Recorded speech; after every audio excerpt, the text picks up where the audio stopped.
Welcome everyone to the next webinar in our virtual meeting series. And tonight we have the second of our mental health webinars. So we have people from NAMI and with us, Christina and Chelsea. And so they're going to give a presentation. First, I would like to introduce Casey McKenna. She's our Senior Program Manager for Education and Community Support at the National Fabry Disease Foundation. And before Casey introduces our guest speaker, I would like to also acknowledge that in this case, I'd like to acknowledge Chiesi for hooking us up with NAMI, so to speak. Casey developed a partnership with NAMI, and that's why we are aware of the NAMI's program. So thank you. I see Andreas is here. Thank you to Andreas and Casey. And with that, Casey, I said, now I'm going to introduce Casey to introduce Christina and Chelsea. We have a lot of C's. Okay. We sure do. Thank you for being here. Thanks, Jerry. And just a few housekeeping notes. We are taking questions in the chat. I see we're already pretty active in there, so that's great. You can put something in the chat whenever you want to, so you don't forget it, and we'll ask questions together at the end. After that question and answer session, we will do a prize drawing. We have one prize to give away today. That is an Amazon gift card. Now, let me introduce our speakers. First, we have, in alphabetical order, first we have Christina Bott. She serves as the Director of Public Safety and Healthcare Initiatives at the National Alliance of Mental Illness, or NAMI. She has worked as a program manager and educator, including in community mental health and CIT programs, as well as with first responders, veterans, and justice system programs. In addition to education and content development, Christina oversees the NAMI Frontline Wellness Initiative and manages collaborative projects with partners and funders. And next up then is Chelsea Kavanaugh, and she serves as the Senior Manager for Public Safety and Healthcare Initiatives at the National Alliance on Mental Illness. She is a certified health education specialist with expertise in improving mental and physical well-being through research, education, and the promotion of healthy behaviors. As Senior Manager of Public Safety and Healthcare Initiatives, Chelsea develops educational content and curricula for NAMI Frontline Wellness, NAMI Hearts and Minds, as well as grant-funded and partnership projects. So we are so pleased to have both of our speakers here today. Welcome. Thank you so much. I'm going to share my screen with you. Hopefully you can see that. So thank you for inviting us here this evening to talk about this important topic. As Casey said, I'm Christina Bott, and I'm joined by my colleague, Chelsea. We are with NAMI, and we are part of NAMI's research, education, and support team. So we'd like to start by sharing a little bit about our organization. NAMI is the nation's largest grassroots mental health organization, and our mission is to help provide education, support, and advocacy to help individuals and families who are affected by mental illness. We began in 1979 with a small group of families gathered around a kitchen table, and we are proudly entering our 45th year. This evening, Chelsea and I are going to share some resources and strategies that you can use to improve your mental health and your overall well-being. But first, I want to start with an overview of mental health and how it can be affected by Fabry disease. So mental health means more than just the absence of mental illness. It's a continuum. It can range from excellent well-being to experiencing a variety of symptoms that might vary across time. Mental health symptoms can impact your life differently from day to day, and they may or may not rise to the level of a formal diagnosis of mental illness. Where someone's mental health falls along that continuum at any given time can depend on many different factors, like genetics, having a history of trauma. Other dimensions of mental health might include things like, social factors, physical health, and family and environmental factors. And it may be surprising to hear, but sleep, diet, physical activity, and social connection, all of these things also play a part in mental health as well. As one example, sleep disruptions are often a symptom of depression. They are also significant in the cycles and course of an illness like bipolar disorder. So we feel like it's important to reframe how we think and talk about mental health, not only because of this range and continuum, but just as importantly, because mental and physical health are connected. And NAMI offers a class on this connection. We call it NAMI Hearts and Minds. And within that course, we stress that mental health is physical health. And this theme is true with Fabry disease as well. So when we learn that people in the Fabry community experience symptoms like fatigue, inflammation, chronic pain, and cardiovascular and gastric symptoms, it made sense right away that they might also experience symptoms of depression and anxiety. And really, first of all, it's kind of a given that having a rare disease is going to create stress, right? And that prolonged stress is going to, in turn, lead to some mental health symptoms. But even so, stress aside, think of it this way. Your brain is an organ, and it's subject to illness and injury just as any other organ is. It's clearly understood that Fabry affects the brain, and that link between rare disease and mental health symptoms is becoming more evident as the body of research on rare disease grows. For example, there's a clear connection between neuropathic pain and depression, particularly pain that worsens, which obviously happens with Fabry disease. And similarly, when you have cardiovascular disease, depression typically occurs right alongside it, whether someone has a rare disease or not. But we know that this is also true with Fabry disease, that there is that relationship between cardiovascular disease and depression, which is in part due to the presence of inflammation that just occurs throughout the body and the brain. And members of the community have shared with us a great deal of insight into what it's like to live with this disease. You've shared that it's common to experience feelings of confusion and anger and embarrassment, symptoms of depression, and that symptoms of anxiety and the stress and the mental fatigue they're just particularly difficult to cope with. And these symptoms that you've described make sense given the numerous ways that the body and brain are affected by this disease. And, frankly, as we said, whether you're living with disease or caring for a loved one with it, that day-to-day prolonged stress just takes a toll on your well-being mentally and physically. So even though we know that Fabry disease can affect mental health just as it affects physical health, not to mention, again, that prolonged stress, many people are still often very hesitant to seek mental health support. Now, it can be tough to think about scheduling additional appointments when you have a rare disease and you're already seeing multiple specialists. That is a truth, and it can be an added task when you're already spending a great deal of time managing care. But sometimes the reason for that hesitancy to seek mental health support is really due to stigma. And I think of stigma as this sort of dark cloud of negative attitudes and beliefs and stereotypes, things that just sort of hang over individuals who experience mental health symptoms or have a mental health condition. And the problem with stigma is that these beliefs and stereotypes are not only inaccurate, but they can really be harmful. Stigma causes someone oftentimes to just unnecessarily struggle with symptoms that can instead be successfully treated. So here at NAMI, we feel very strongly that there is no difference between seeking support for your mental health and seeking support for your physical health. And whatever someone is coping with, your illness doesn't define you. And as we've talked about, Fabry disease affects the brain, so it's really important not to overlook symptoms like anxiety and depression. And in the long run, accessing support for those things can really help you feel better physically as well. So since we're busting stigma this evening, let's demystify treatment a little bit too. People often assume that you have two options, medication and therapy. That's just it. Well, those are two options, but they're broad categories, and they're not the only things you can do to feel better. What might treatment include then? For some, having a professional therapist and modifying lifestyle interventions can be incredibly effective, help them cope and feel better. There are different types of mental health professionals, and they may employ different forms of therapy to help someone work through challenges or reach health goals.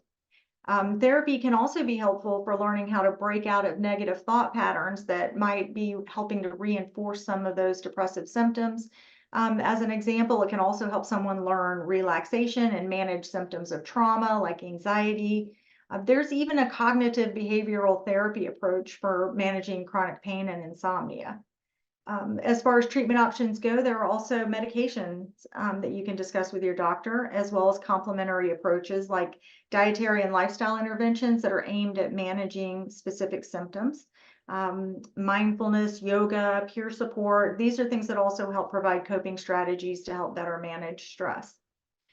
And there's even things like equine assisted therapy. Therapy has gotten kind of creative over the years, but in some really helpful ways. Equine therapy has been shown to help improve physical and neurological conditions, and it does help with mental health symptoms as well.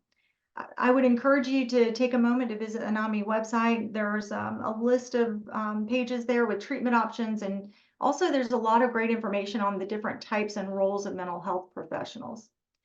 And as you're thinking about these things, keep in mind, it may take some time to find a therapist that you feel comfortable with if you opt for that route. So I would encourage you, please don't give up if you opt to speak with someone and that first visit maybe doesn't feel easy or smooth right away. That's okay. Rapport between a counselor and the person that they're supporting can take some time to build. And so the bottom line is that there isn't a one-size-fits-all approach to treating mental health symptoms and conditions, but this can actually be to your advantage. It allows you to try things and explore options that work best for you. And as you try some of those options, you might find that peer support and social connection can help you achieve your wellness goals and in turn improve your mood and ability to manage stress and other symptoms.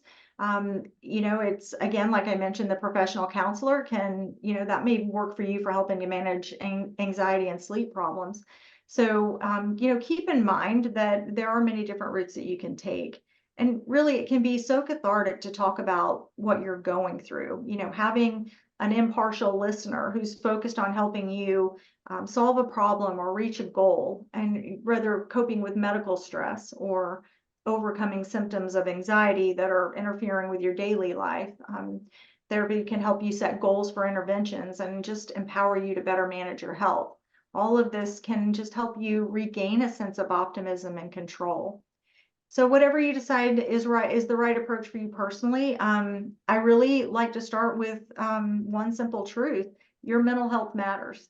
And so many in the Fabry community, as we have learned more about this disease, it's pretty striking. So many have been struggling with these symptoms, often waiting years for an accurate diagnosis even.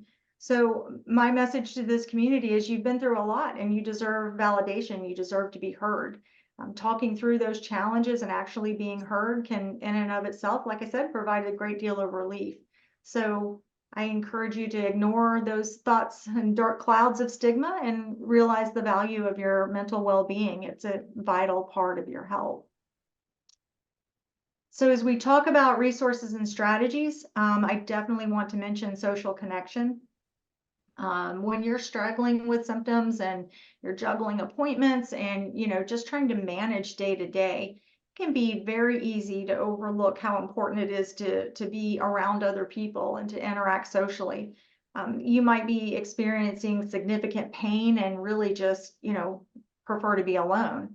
And that's understandable. I can empathize with that. And I know that when you don't feel like your best self, it can be very easy to just sort of stay home and turn the phone off and just kind of try to cope with what you're going through. You might also think that others would probably prefer to be around you when you're feeling happy or in a good mood instead of, struggling with something. But it may sound counterintuitive, but being around people when you're not feeling well really can help you feel better. That's because social connection is a critical part of your health. It's closely linked to optimism and a sense of self-control and capability. Regularly engaging with others can help you manage symptoms, reduce stress, can be a mood lifter, and really can help you avoid loneliness. And remember, I said a moment ago that your mental health matters. Well, it does. And it also matters to people who love you and want to help you feel better. So that social support can be so vital. And that's in part why peer support can be so effective. As we talk about strategies and resources, peer support can really help meet more than one need.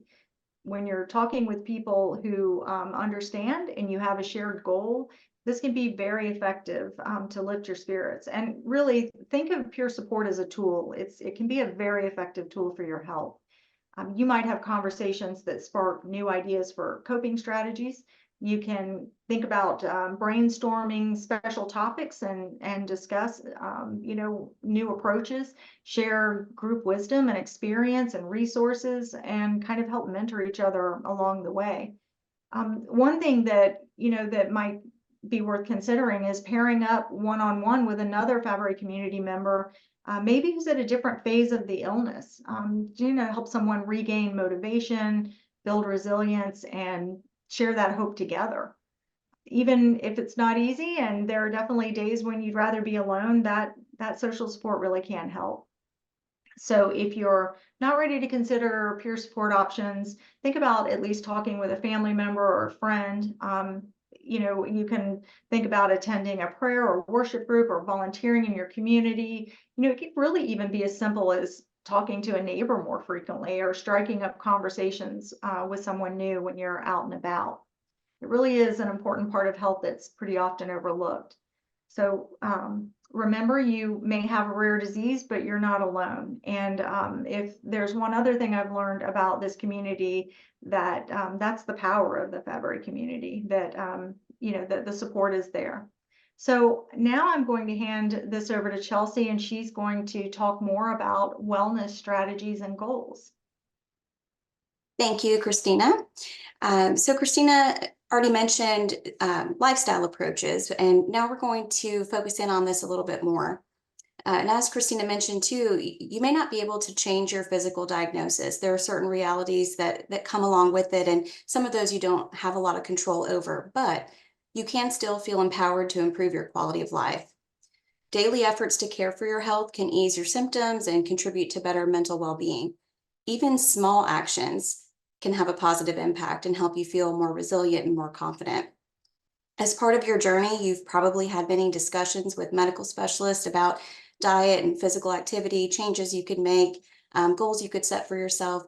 Given the nature of Fabry disease, these aspects of your healthcare are obviously important, but you might not already know that these factors also apply to your mental health. In fact, the gut-brain axis is so important to mental and physical function that researchers often refer to it as our second brain. There's even a medical specialty for this that we call nutritional psychiatry. So if setting health and wellness goals is something that maybe has felt overwhelming for you in the past, let's talk about how you can feel more in control. You've heard the old adage about how to eat an elephant, right? One bite at a time. Now, please don't eat elephants, but we can use this mentality when we set goals, breaking it down into smaller, more manageable steps. And when you do that, it's easier to stay on track. So you can start with defining a target and then identifying 2 or 3 ways you might achieve that target. Again, break big goals into smaller ones. If you set out to accomplish a goal that's too big, it's easy to get overwhelmed and get discouraged and say, this is just too much. It's real easy to give up when you do that. But by breaking a big goal into smaller, more manageable steps, it's easier to stay on track. Goals are also most effective when they clearly indicate the target and give some direction on how that target will be achieved. So an effective goal has a clearly defined target. In other words, it defines what you want to do. It also gives you some direction for achieving that target, what steps you'll take to accomplish the goal. And finally, an effective goal makes sense. It has to be realistic and it has to be relevant to your overall wellness goals. So let's look at this a little more using an example. And our example is going to be exercise and physical activity.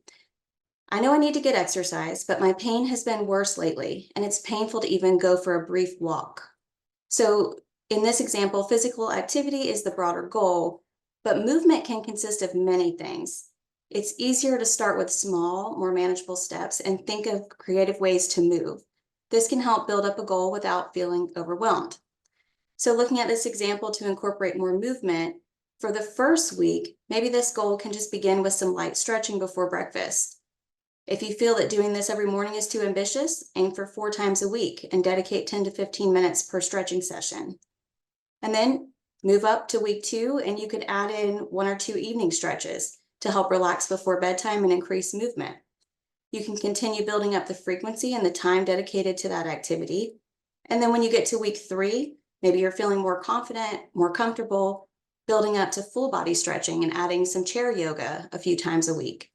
And then as that becomes routine, this goal could add strength training maybe in the form of hand weights and then gradually increase from there. Each activity you build on can help build your confidence and improve your level of fitness. Now, of course, I want to stress here that you should always talk with your doctor about physical activity and follow the recommended guidance that you get from your care team. Also, it's natural to expect that everyone has a different ability level and a different starting point. So this is just one example of how to break down a broad goal into empowering steps that help you reach that goal. Strategies that help empower you as you look to improve your mental and physical wellness can help you develop long-term health habits that are easier to maintain. And this format that we've just walked through can be used for any health goal. We've talked about physical activity here, but you could also use this for improving sleep, incorporating lifestyle guidance from your doctor, managing mental health symptoms, or creating coping strategies for stress. So at NAMI, we are big proponents of self-advocacy. It's how our organization began 45 years ago. So tonight we'd like to share some tips for how to talk to your doctors about your mental health. We've been sharing tips this evening already that fall into this category of self-advocacy. We've talked about rethinking mental health as a fundamentally connected aspect of physical health. We've discussed using mental health resources and self-care strategies and making the most of this incredibly strong community that you're part of. These are all forms of self-advocacy. However, we also want to stress another very important way to care for your health, and that's being aware of mental health symptoms that are worsening. If you're experiencing significant symptoms of a mental health condition, it's important to understand when and how to seek professional care from a behavioral health provider. On this slide, you'll see some signs and symptoms to be aware of. These are signs and symptoms that you would also want to make your treating physician aware of as well. If you're experiencing any of these, please reach out for professional support. As we've said, we don't want to let stigma prevent anyone from feeling better and reaching health goals. And then whether you need a physician's referral or not, it's still important to keep your medical care team informed about what you're doing to care for your mental health. Since mental and physical health are so connected, if you are prescribed a new medication to help manage mental health symptoms, other specialists and members of your care team that you work with regularly should know about it so they can help monitor your health and how you're feeling. As with setting goals, there are ways to feel prepared and empowered to have conversations with doctors about your mental health. First, you might consider journaling or keeping notes about your experiences or symptoms, and then use that information to identify mood or anxiety patterns and help you more easily explain what you're experiencing to your treatment team. Honest, effective communication includes clearly stating the issue. You might try using I statements, and if you're not familiar with those, they can help you voice concerns and ask questions about your treatment options. I'll give you an example. So if you're experiencing pain that you feel is more or less being managed, but you worry about unexpected flare-ups, it may be tough to remember the day-to-day details during an appointment where so many other details are being covered. But it can help to write down what you'd like to say to your doctor. For example, even when the pain isn't flaring up, I've been feeling down. I also get anxious about when it might unexpectedly occur. I'm not sleeping and I feel overwhelmed. Can we talk about options for my mental well-being? After talking about when and how symptoms are affecting you, share your current strategy for managing them so that your doctor is aware of what you're currently doing for self-care, and you can more effectively work together on next steps. Some of the feedback that's been shared with us from the Fabry community indicated that many people are reluctant to ask about medications for depression, and this can also be a result of unnecessary stigma, as Christina mentioned. Again, we would encourage open communication with your doctor on this topic as well. Don't let stigma prevent you from asking about how medications may or may not help you feel better. Antidepressants are frequently used as a tool for pain management. Pain and depression so often occur together. In fact, antidepressants and other mental health medications are frequently used to treat pain, sleep disorders, and other conditions they weren't originally designed for. For example, anticonvulsants work to help calm nerve impulses in the brain that lead to seizures. And due to shared neural pathways, they're also effective for treating mood disorders. Because stigma can be so problematic, we wanted to emphasize that there are many treatment options that you can view as a helpful tool for your mental health. And this is a topic that you can use to open up that dialogue about mental health with your doctor. So at NAMI, we share education and resources. We advocate for mental health and in stigma. and it's definitely time to end the stigma against acknowledging and treating mental health conditions in people with rare disease. We hope that we've conveyed the message that mental health is physical health, because understanding this connection can help you make informed choices that put you in greater control of symptoms and your quality of life. Living with a rare disease, of course, comes with unique and significant challenges, but your mental health matters and you're not alone. Please take time to visit NAMI.org and learn more about our helpline, our NAMI Hearts and Minds class, and other resources and information on mental health. You can also visit the Mindfully Rare site, which contains more information on mental health and Fabry disease. All right, so as we wrap up this evening, we'd like to share a brief clip with you. This is Isabella's story.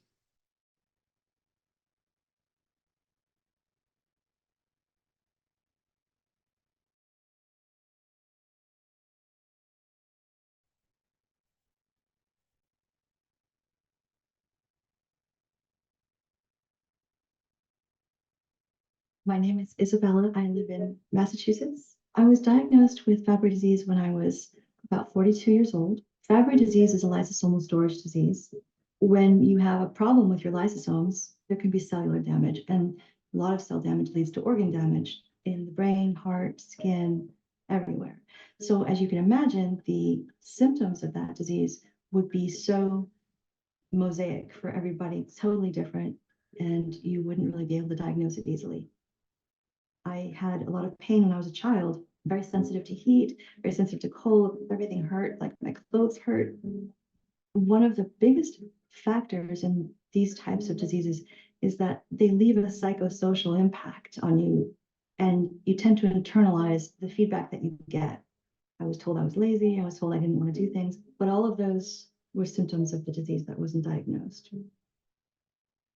I was extremely thankful to have a diagnosis because I had to reevaluate, wait, I'm not lazy, I'm not exaggerating. I really became interested in the mental health aspect of what it's like to have a rare disease, especially because by this point I was very sad. I had lost my mother, I lost my marriage, and I was now losing my health.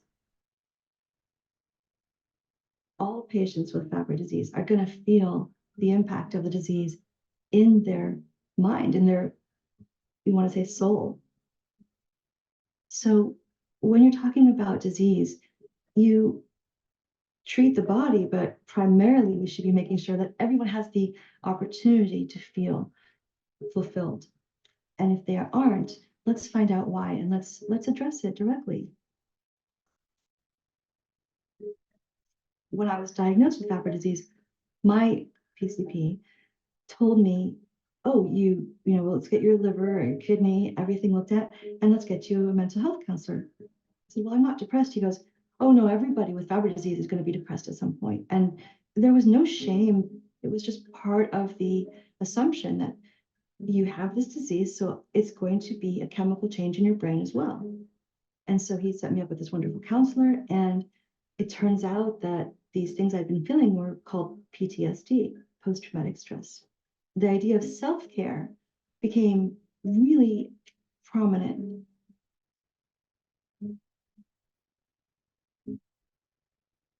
We might assume, well, they can't help me, or I don't want to talk about these things. You don't always have to.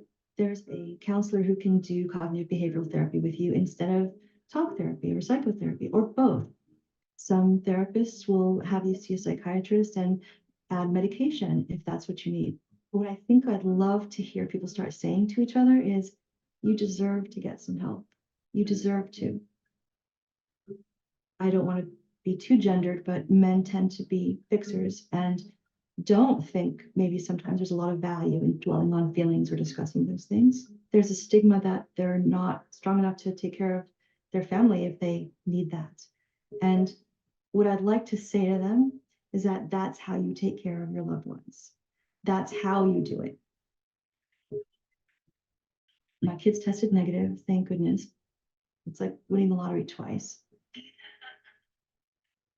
What are your plans for the weekend? On Saturday, I have a little book launch party at this Writers Center in Bethesda, Maryland. I'm so proud of you. That's so great. It'll be fun. Things have changed for me a great deal since I started addressing mental health as having the importance that it does.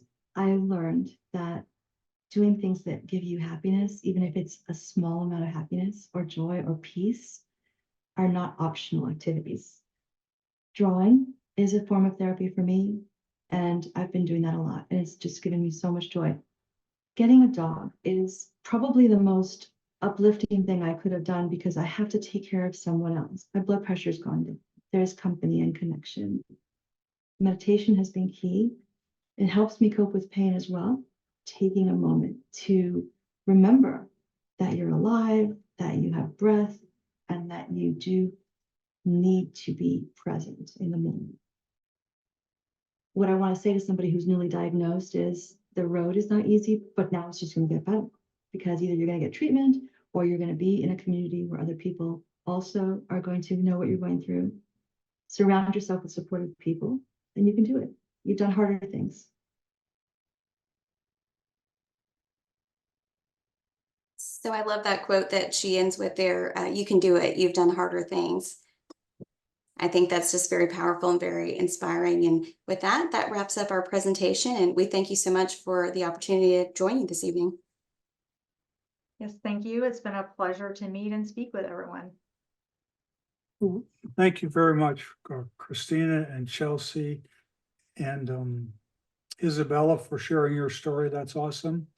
And I liked meeting your little chihuahua, right? Also, that's great. And dogs are a pleasure and really help out. So, does anyone have any questions? I have one. If no one else has anything at the moment, I probably have two things to say. So, when you call your helpline, when we call your helpline, and it's not a crisis, what happens? So when you call NAMI's helpline, you will connect with someone who will take some time to talk to you about what you're experiencing, what resources you might need. They can help you with some additional information, just sort of help you pull together some of the fundamental things that you need to do for next steps and to help you resolve what you're going through in that moment. I think that's probably the best way to describe it. They're just a wealth of resource and staffed by some really compassionate, phenomenal people. Okay, thank you.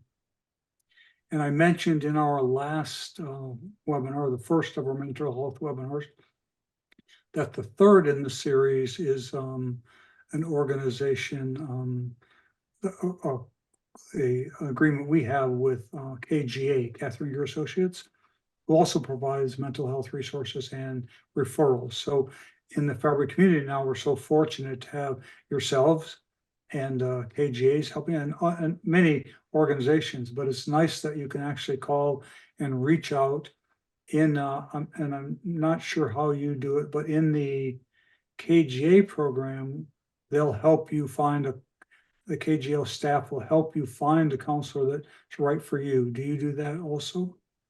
That's wonderful. And as everyone knows, it's really difficult to find culturally competent therapists for specific things, whether it's finding someone for even for physicians who are struggling with mental health, someone who understands what their world is like. So I would imagine that pool of available therapists for people in the Fabry community is probably even narrower, but I'm not familiar with that organization that you mentioned. I will say that where the helpline is concerned, we can help you link you with resources and help you also through our website. If you go to NAMI.org, find support, you will also be able to find where your local NAMI affiliate is. And each affiliate curates their own list of local resources as well. Great, thank you. Yeah, I've visited your site a few times and it's very interesting. Well, thank you on both and it's great to have everyone here. Any more questions? I want to add a couple of comments, if I may. Okay. The treatment for post-traumatic stress is really interestingly nicely overlapping, kind of dovetailing with treatment for rare disease. not just because of the burdens that people carry from having the disease, but because they target that treatment targets specifically creating new neural networks, which is super helpful when, cognitive behavioral therapy can't necessarily penetrate when a person is in a kind of paralyzed state. So I want to make sure people know that, yes, we might not necessarily be able to find a therapist who specializes in rare disease, but if we find a specialist who's good with PTSD, then some of their modalities can be super useful in treatment of rare disease. That's an excellent point and absolutely true. And there are just so many different approaches to PTSD nowadays that didn't exist before. And it can be a very difficult thing to treat because sometimes it's very difficult to talk about trauma. Don't want to relive that. It can just be really tough. But there are so many new approaches, and there's a lot of promise on that front. So yes, fantastic point. Thank you for making it. Yeah, thank you both so much for your presentation. And I truly really love the moment when you said to maybe buddy with another person who has Fabry disease, because we know most people don't understand unless they've lived it. And we don't really necessarily want to burden people with how we're feeling every day. But also, it is good to know that somebody understands. And I have noticed that I do have a friend in North Carolina who I met at a conference. We really have nothing in common except for that we both have Fabry disease. And every morning she just texts me a little quote and I'll text her a little quote. And we really never talk, but for 4 years now, we've just, every single morning, we just say, hang in there, love you. That's fantastic. I love that. And, we're huge proponents of peer support at NAMI. We have peer support networks across the country. And, we just really firmly believe in the power that comes from people who are working together to solve a common problem or overcome challenges or learn ways to cope or change lifestyle strategies and set goals, whatever the case may be. That's a really powerful example. Thank you for sharing that. I think that we're in a space where as we get treatment, and things can improve, often improve. Sometimes we still struggle and events still happen. So it brings us back to not maybe square one, but back into the frying pan sometimes. I'm rolling along, really get healthier and healthier. And then my heart got worse and worse and I had a heart transplant. Oh, boy. But so that's just part of what happens to us. But all along the way, we learn more and learn more and learn more. And now we're learning more about mental health, and as much as we're trying to learn about the gift that keeps on giving, Fabry disease. So I find that I have, through self-education and help from others, that we really are every day. I am doing something to help with my nutritional needs, to better diet. It's more difficult for us sometimes, not for us, people with chronic illnesses, or when we take a lot of medications, because you have to balance the medications and how they can fit together and what other things you do that affect them, and sleep, just as you said. When I had a heart transplant, I learned about the 4-7-8 diaphragmatic breathing. And then I learned more about it in mental health discussions. And there's just so many tools that you can, over time, we find out about them, and we sort of keep building our strategy from diet and sleep and exercise, not diet, healthy eating and sleep and exercise, and managing our disease. It takes a long time. So every time we do something like this, I think it helps us to, maybe either put another tool in our toolbox or improve the tool we have. So it's just so important. But just again, thank you very much. And I've, it's like building a little pie. We eat, well, it's all sorts of ways to talk about that sort of thing. Thank you so much. And there's my puppy. So we're gonna do the prize drawing now. So Casey, would you like to set that up? Sure. So if you are a primary participant, meaning that you are an individual with Fabry disease or their friend or family member, then you are eligible to win a drawing for a $50 Amazon gift card. What we'll ask you to do is type the code word into the meeting chat. And today it is going to be RARE, R-A-R-E, as part of our Mindfully Rare unit. But if anyone wants to participate, go ahead and type that RARE into the chat box. We'll give you a second, and then Jerry will choose a random number. Or no, Jerry will use a random number generator to select the winner. Thanks so much. And push generate, and it gives me the number 1. So Brittany, we need the name of the first person to enter their answer. Isabella. Isabella. I didn't see, oh, Isabella. Oh, Well, yes, so we're paying you for your great Thank- story. thanks, you guys. That's really sweet. Thank you. So we will send you a $50 gift certificate. And then we have one more mental health webinar before we stop and go on to other topics. So that is coming up. So stay tuned for that.